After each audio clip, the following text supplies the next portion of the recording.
नमस्कार दोस्तों, आज हम कक्षा 10 के नागरिक शास्त्र के पहले अध्याय सत्ता की साझेदारी का विस्तृत अध्ययन करेंगे। सत्ता की साझेदारी का मतलब है समाज के विभिन्न अंगों, स्तरों और समूहों के बीच शक्ति का वितरण। Power sharing means distribution of power among different organs, levels and groups in society. लोकतंत्र में सत्ता की साझेदारी क्यों जरूरी है? पहला, बहुसंख्यकों के अत्याचार को रोकती है। दूसरा, राजनीतिक स्थिरता बनाए रखती है। तीसरा, अल्पसंख्यकों के अधिकारों की रक्षा करती है। अब हम बेल्जियम का केस स्टडी देखते हैं। बेल्जियम यूरोप का एक छोटा देश है जो फ्रांस और नीदरलैंड के बीच स्थित है। बेल्जियम में भाषाई विविधता है। 59% फ्लेमिश यानी डच भाषी लोग, 40% फ्रेंच भाषी लोग और 1% जर्मन भाषी लोग रहते हैं। समस्या यह थी कि फ्रेंच भाषी लोग अमीर और शक्तिशाली थे, जबकि डच भाषी लोग भेदभाव महसूस करते थे। इससे देश की एकता को खतरा था। बेल्जियम ने सत्ता साझेदारी का मॉडल अपनाया।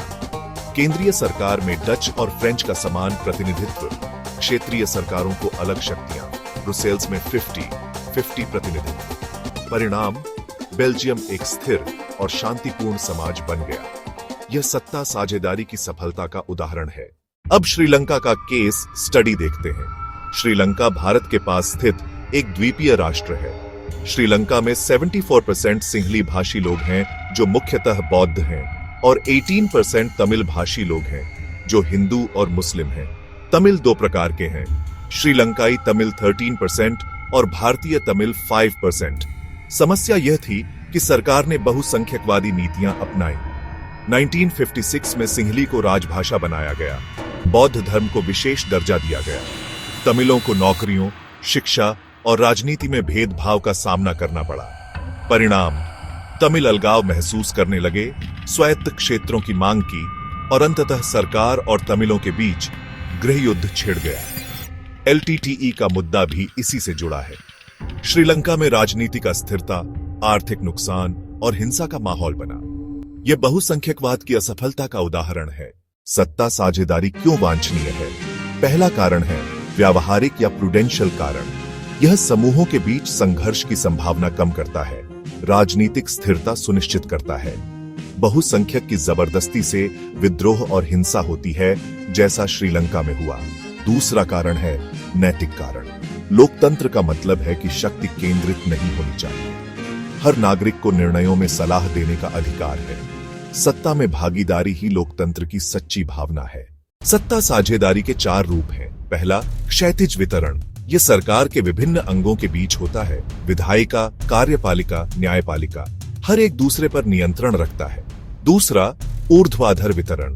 यह विभिन्न स्तरों की सरकारों के बीच होता है। केंद्र, राज्य, स्थानीय। इसे संघवाद कहते हैं। भारत में केंद्र राज्य सरकार और पंचायती राज इसके उदाहरण हैं। तीसरा, सामाजिक समूहों के बीच सत्ता साझेदारी।